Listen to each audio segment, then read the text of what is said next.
The year is 1955. South Korea is a corrupt and unstable country that depends heavily on foreign aid. Devastated by the war, South Korea was at the time the third poorest country in all of Asia. Its per capita income equaled that of African countries such as Ghana, and it was enduring the highest inflation and lowest growth rate in the entire region. Ruled with an iron fist by the authoritarian General Park Chung-hee from 1961, expectations for this country were not great. South Korea in the 60s was a country of immigrants, and even its northern neighbor looked more promising. But just a second, because that's certainly not how things look today.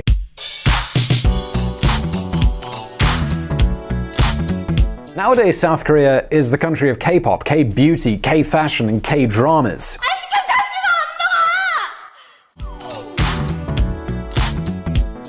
In short, we're talking about a country that's become trendy. Folks, the Korean wave, also known as Hallyu, has reached virtually every corner of the globe. Not sure if I'm pronouncing Hallyu right there. My magical pronunciation dictionary doesn't have it, and I'm not up to scratch on South Korean culture.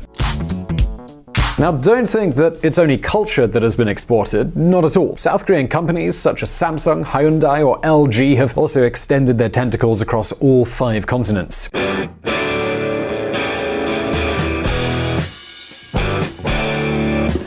Please step aside. Thank you.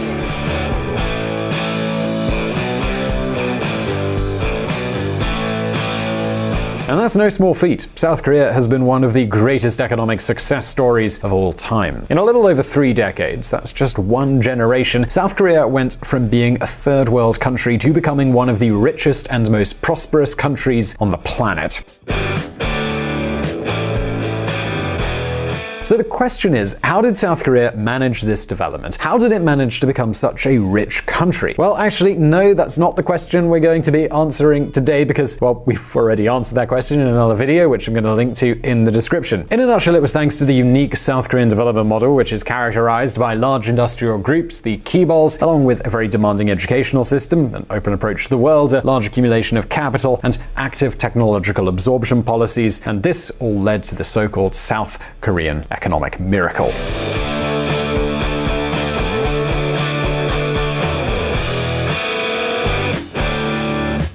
In 2017, this man won at the elections. The current president, Moon Jae-in, with a fistful of new policies that he promised would turn South Korea's economic model around. And we aren't talking about conventional policies, far from it. So listen up. An exhausted model? Yes, nowadays South Korea is one of the richest countries on the planet, and its economy it continues to grow. But its model is flawed and many indicators show a negative trend. For example, it is expected that in 2019 the country will record the lowest growth of the last 7 years. Its unemployment rate just hit a 9-year low in January, wages aren't increasing, and young people are finding it harder and harder to get a job. None of this has been very common in South Korea over the last 30 years. Unfortunately, because we ourselves do not see the future of Korea as so rosy, I do not want to bring up children in this unpromising society. I think that mentality is persistent among many of my peers. Bang Song-dyok, a civil engineering doctoral student. This alone should be cause for concern, right? Well, hold on a minute, because there's a whole lot more.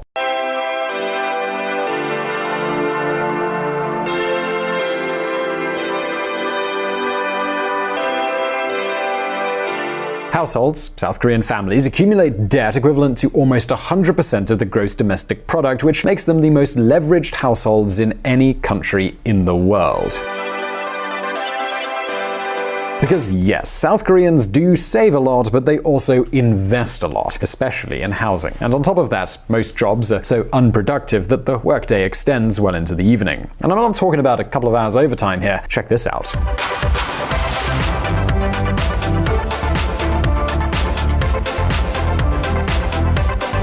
South Korea cuts, quote, inhumanely long 68-hour working week. President introduces 52-hour work week to help improve quality of life and boost birth rates. If I don't work overtime, my pay gets reduced. I'd rather work more to get paid more. Lee Myung-ryul, a 37-year-old who earns $1,800 a month at Wongbee TS. As you can see, this model is quite unsustainable. And this is just the tip of the iceberg. You see, the South Korean economy has some characteristics that we need to take into account. On the one hand, South Korea's economy is divided, so to speak, into two main parts. There's the huge Kibals, which are extremely important. The 10 largest groups alone generate more than 40% of its GDP, actually 44.2% in 2018. These groups receive favors and privileges from the government, they control financial institutions, and they have behaviors that seek to limit competition within the country. Then there's the SMEs, that's the small and medium-sized enterprises. More than 3.5 million people have companies that have no privileges and are subject to the enormous power Kibals. This is a situation that has very significant consequences. For example, the average SME salary, which is what most South Koreans earn, is approximately half that of the large company salaries, and while the gap, it just keeps on growing. Why? Well, because, among other things, the big Kibals behave in a monopolistic way, and there are many suspicions of collusion between these groups and various politicians. It goes something like this. The directors of one large group agree with the directors of another group and get some politicians involved in order to limit the competition and share the market between them. Faced with this situation, you can already imagine that the power over SMEs is enormous. If they don't accept the Kibals conditions, they simply have to shut down. And this isn't just a matter of salary differences. In recent years, the number of SMEs that have declared bankruptcy has grown exponentially. As if that weren't enough, the technological development of countries like China is also increasing competition and putting pressure on the South Korean economy, which is extremely dependent on exports.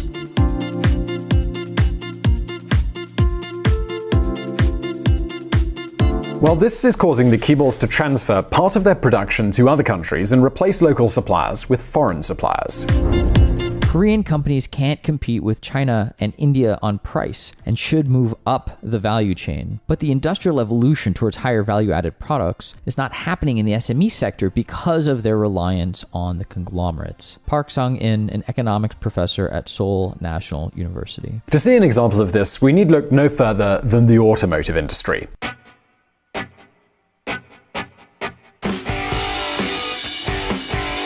South Korea is one of the largest car manufacturers in the world, but in spite of the surge that the sector has experienced in recent years, South Korean production has been falling for the last 3 consecutive years. Why? Because Hyundai, which controls 70% of the national market, is moving its production and suppliers to countries like Mexico and India. In the end, folks, the privileges that the government has given to these groups and the actions that they have taken to limit competition have meant that most jobs are tied to unproductive companies with little efficiency and little investment in research and innovation. And of course, if you don't have those things, then you can't compete with countries like China or Vietnam, which have much lower labor costs. And all of this, well, it's generating a lot of fear in South Korea. But it was precisely for his promise to solve these problems that Moon Jae-in, the current president, won the elections in 2017. And you know what? He's got a bit of an unconventional plan. So how does Moon Jae-in want to rescue South Korea? Well, check this out.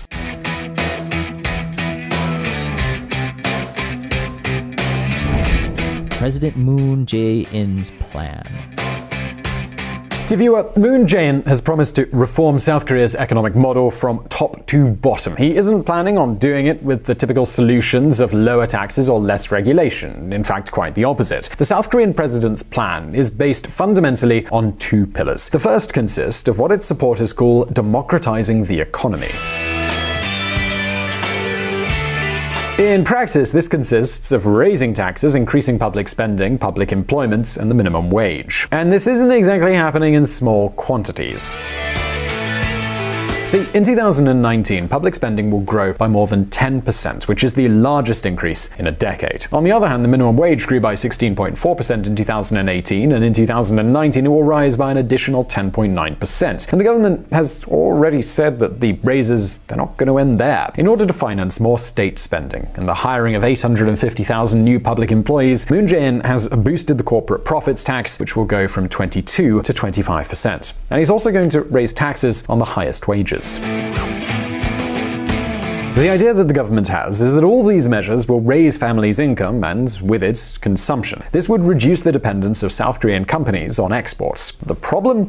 Well, folks, it's just not working. See, since Moon Jae-in began taking these measures, the economy has begun to slow down, unemployment has started to grow, and to top it all off, lower family incomes are actually falling.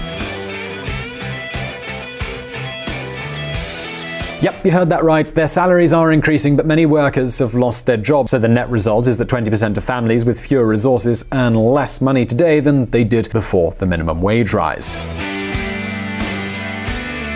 All this explains why the president's approval ratings have dropped from 84% in mid-2017 to 45% today. But folks, before we finish, there's another great pillar in the South Korean president's strategy, and we need to look at it now, so listen up.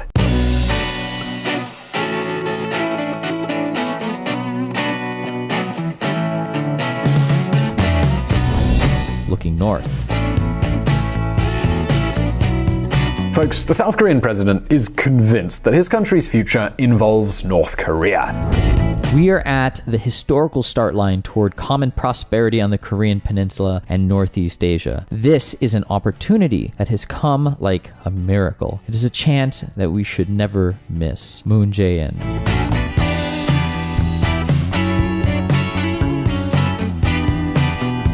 Do you see this map? In it, you can see Moon Jae-in's plans for North Korea. He wants to promote 3 large economic belts to connect South Korea's industrial core with North Korea, with China, and with Russia through new rail lines, roads, gas pipelines, electrical networks, etc. The investments needed to implement just the new trains would amount to more than $40 billion.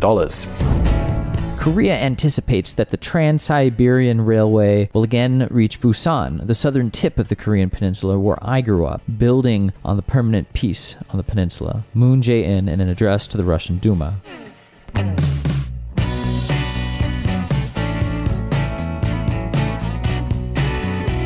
Folks, with all of these projects, the president wants to improve the South Korean economy's commercial capabilities while giving his companies access to North Korea's resources and labor. See, it's estimated that a North Korean worker's monthly salary is around $60, which is much less than what Chinese or Vietnamese workers charge. For Samsung Electronics, North Korea is a good candidate to set up production lines because it can offer cheap labor, has no language barrier, and has the same time zone. Yoo Sung-min, chief strategist at Samsung Securities. The problem? Well, Moon Jae-in isn't having much luck here either. While negotiations between North Korea and the United States are going slowly, South Korean companies aren't convinced about investing billions of dollars in North Korea in the short term, especially because they don't trust Kim Jong-un's regime. And then there's the last question. Who's going to pay the huge price tag required to carry out these plans? So to recap, this is the recipe with which Moon Jae-in wants to transform the South Korean economic model. More taxes, more public spending, more public employment, higher minimum wages, and development in North Korea. Do you think it'll work?